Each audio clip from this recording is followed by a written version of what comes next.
I'm Whitney Burbank, we're at the Palomino, and this is Southwest Soundtrack. I'm Gabriel from the Rapture. This is Vito. Hey, what's up? This is Michael Vincent Patrick from Designer Drugs. Hi, this is Eddie, and I'm Mark, and we're in Taking Back Sunday.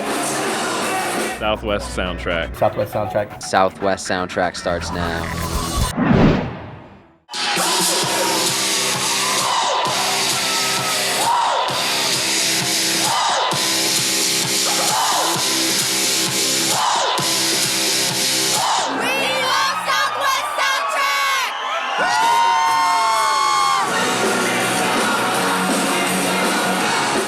Few years, El Paso's music scene has been growing, re-energizing, attracting awesome new local bands and big names like Taking Back Sunday.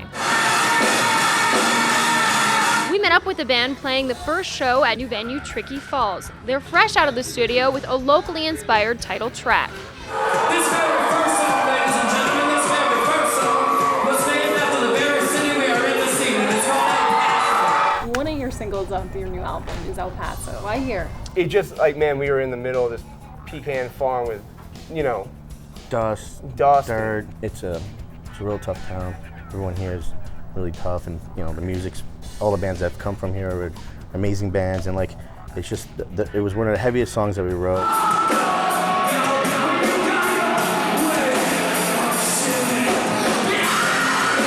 One of the, just roughest songs we wrote, and first thing that came in our heads was, we're gonna name a song El Paso.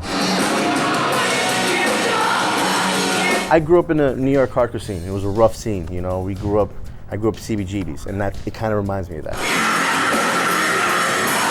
And that's why I like it here. So what about the fans here? Is that a draw? Do you guys feel like you're appreciated when you're here? Yes, and I'll tell you why. It just seems like they go off a little bit harder than everybody else. Like they come and they make the show really great. It's in our blood to be rowdy. And we bring that out when we're over here. From hard rockers to veterans of the independent music scene, the Rapture, a day late due to a broken down tour bus, finally rolls into Club 101.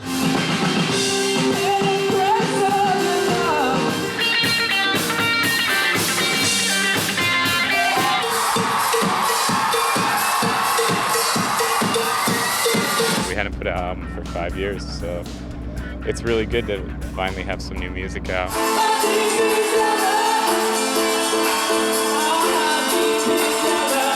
For us, it's been really neat and weird and everything, touring again, especially in the U.S. We haven't played in the U.S. really for 4 years. You guys have been around here before. I mean, what's your take on the place? It's really happening now for dance music, especially. It seems like it's really.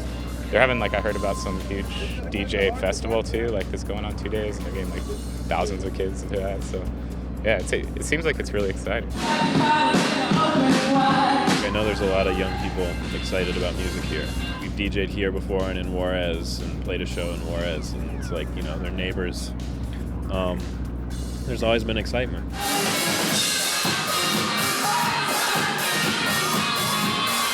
It's easy in this day and age to find out where people are excited about what you're doing. Yeah, you get feedback. You get feedback right away.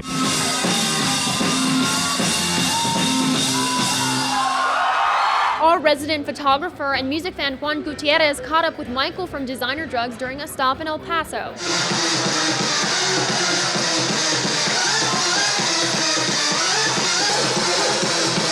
I'm here with Michael Vincent Patrick of Designer Drugs. What's going on, El Paso?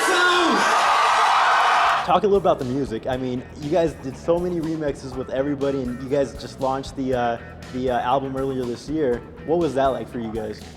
It was good to finally do an album, kind of finally find what direction we wanted to go in.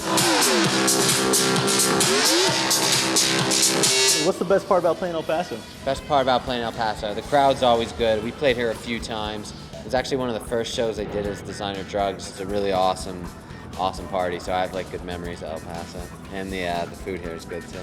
You played El Paso a few times. Some of the crowds, I know they're kind of crazy. Does that pump you up even more when you see a crowd that's...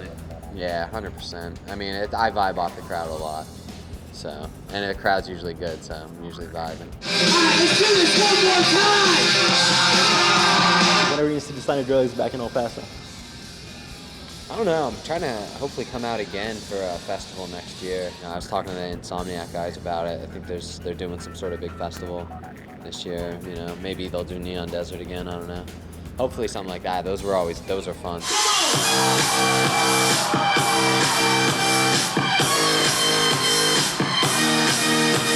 And now to a different kind of show.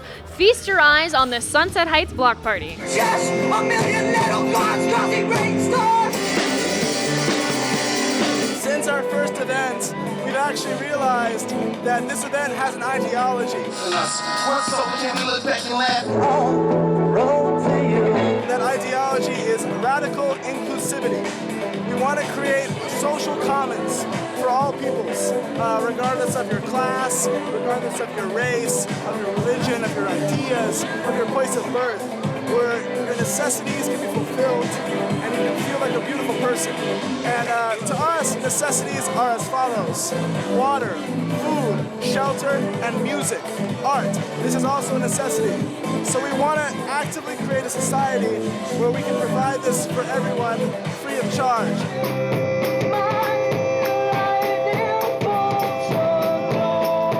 We're trying to create public art in the community. We're trying to get people together through the medium of music and dance, love and life. It's important to have this because I feel like a lot of shows, I'm a showgoer myself, I love going to music festivals, but you pay $300 a ticket to go and you don't see any local artists. And I think that the more you promote the local art in the city, the more out-of-town shows come. People are talking about Neon Desert and Sin City Music Festival becoming a part of what started in Sunset Heights.